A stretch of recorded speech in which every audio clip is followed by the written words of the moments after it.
Okay, so there's a new update, and I'm assuming a lot of people are paranoid with the cabin camera, and they're probably putting like little stickers over it and stuff.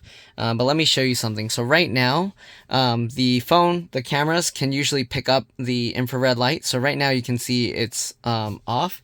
If I put my foot on the brake, you can see the infrared lights come on.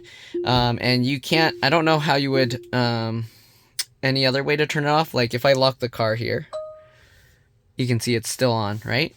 If I open and close the door, it's still on.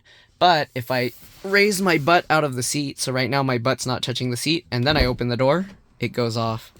And now you can close the door and sit down, and the thing stays off until you press the brake again. So I push the brake, it's on again, lift my butt out of the seat, open the door, and it's off.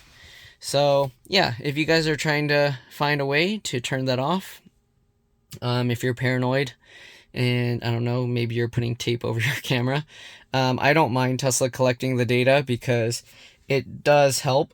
So I notice a lot more often if I'm not having my main focus like looking at the road, like if I'm looking slightly away, it will alert you a lot more frequently if it detects your car is slightly going into the lane lines or the lane markers. But if you're looking up and you actually go into the lane markers, the car will kind of like assume you're actually paying attention and you're doing that on purpose. I don't know, it's not like 100%, but I did notice it happens a lot more. Like I purposely tried looking away from the road slightly just to see, to trick the car into thinking I'm not really looking at the road and not paying attention. And yeah, if my head is like turned slightly and my eyes are looking slightly down, even though I can actually see the lines, see where I'm going, the car will be more ready to alert you if you slightly go into the lanes. So it is useful.